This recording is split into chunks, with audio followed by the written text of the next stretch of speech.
Hello and welcome to the hashtag Make Procurement Awesome with SAP Ariba podcast series. Please welcome Veronica Wills, Associate Principal at the Hackett Group, who's here to talk about their working capital efficiency and its impact on profitability and operational performance study. Hi, Derek. Thanks for having me on. Yeah, no problem, Veronica. How are things going? Pretty good. Pretty good. Not a lot has changed in the world of working capital since we last spoke. But Cool. we still have some very interesting insights to share with you and the listeners today. First and foremost, Veronica, could you give the listeners some insights about why you guys decided to do this study? Yeah, absolutely.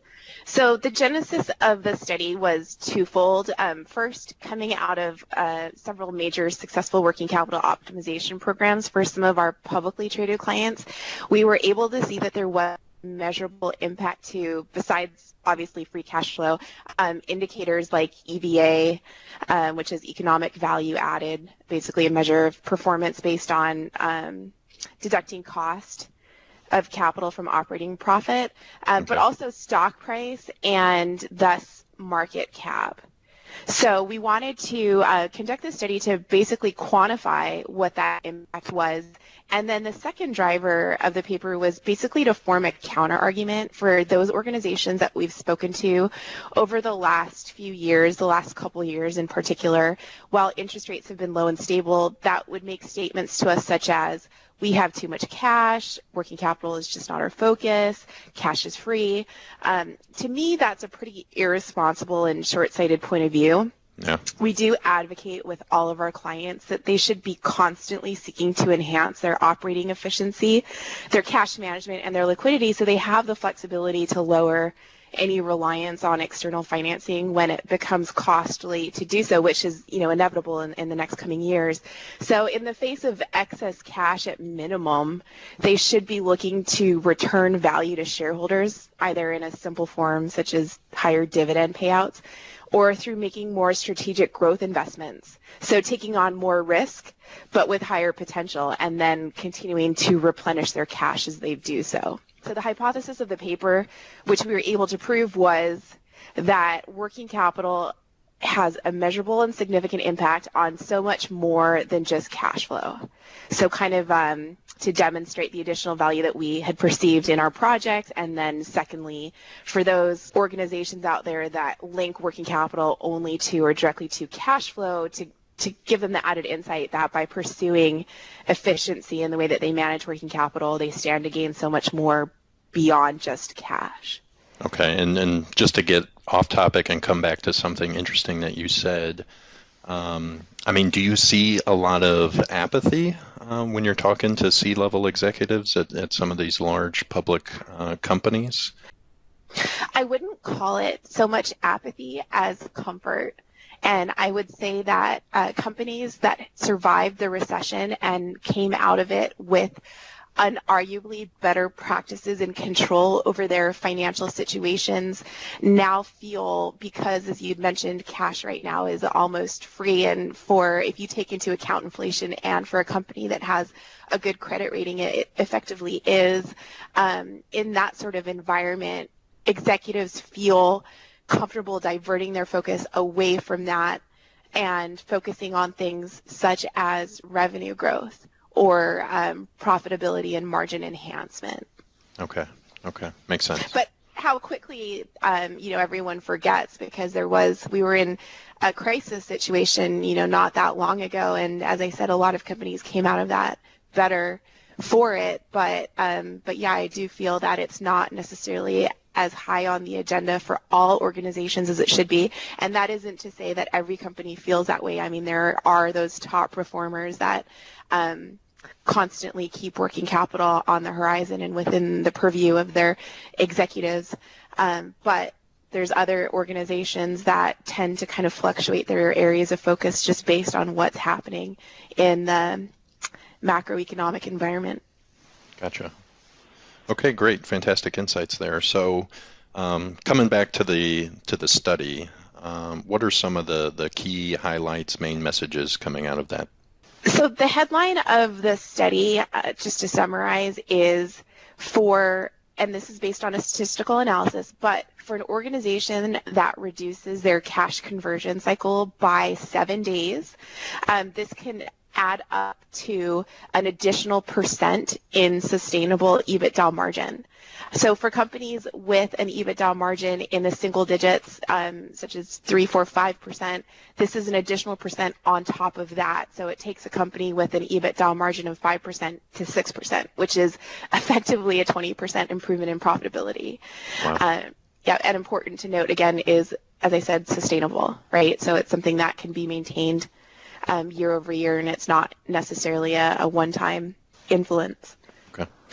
I would say the other thing that we found is not just EBITDA margin, but there is also a measurable improvement, and I'll talk through our approach to the study in a minute and the data elements that we considered, but there's a general improvement to gross margin of about 1.2%, and we also measured ROCE, or return on capital employed, and saw that there was a 0.8% on average improvement to that associated with the 7-day enhancement to the cash conversion cycle.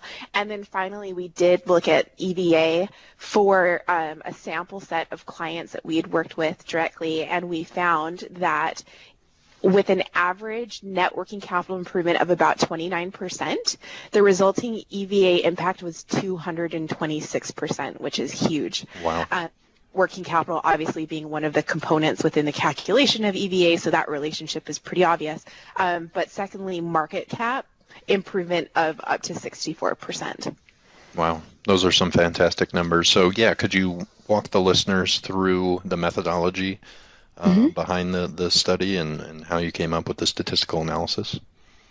So as we talked about previously, we do an annual U.S. working capital survey where we look at the top 1,000 global publicly traded companies, and we look at the changes in working capital performance year over year, and this is one of our more prolific pieces of research. Well, we took the same data, those same global publicly traded companies over a period of 10 years, and we looked for basically... And you're just looking at their financial statements, right? That's correct, yes. We're looking at their data. So we're looking at the key indicators for working capital, DSO, DIO, DPO, and the cash conversion cycle. And we're also looking at statistics like revenue change, profit change, which is measured by gross margin, and also some ratios like EBITDA margin and ROCE.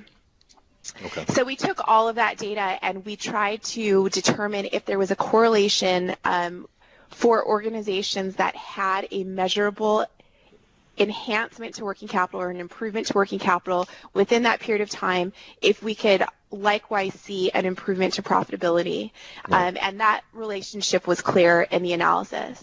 So then the next thing that we had to do was establish whether it was working capital that was influencing profitability or the other way around, which we were able to do through a regression analysis. And that also did prove our hypothesis. So we could effectively conclude that by focusing on the right areas of working capital and driving a sustainable year-over-year improvement in the way that working capital is managed and the efficiency around that, there is a resulting measurable improvement to profit.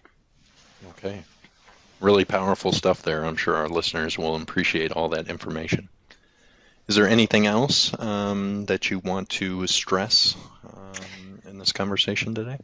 The other thing that we dove into with those results is how should you use it and how should you message that information back into the organization. And this is really important for companies that are currently looking at either embarking on a working capital optimization program or are partway through and maybe are not finding the level of engagement across the various operational functions in the business to be as high as might be necessary in order to see real results. So what just is, since a lot of operational functional areas such as supply chain and procurement, for instance, since they're typically measured and incentivized on cost reduction, profitability enhancement, the cash flow improvement message isn't as resonant with them. So we would suggest allowing them to make the link between focus on working capital and direct influence with EBITDA margin, since that's a metric that everyone within a leadership position, at least, in an organization understands. Right. Okay. And considers to be important. Fantastic. That's some great advice. Well, that concludes our podcast session on working capital efficiency and its impact on profitability and operational performance. Thank you once again, Veronica, very much for this candid and informational conversation. It was fantastic research. For access to the full report, please visit thehackettgroup.com under Insights. And for more information on SAP Ariba, please visit ariba.com or our iTunes page.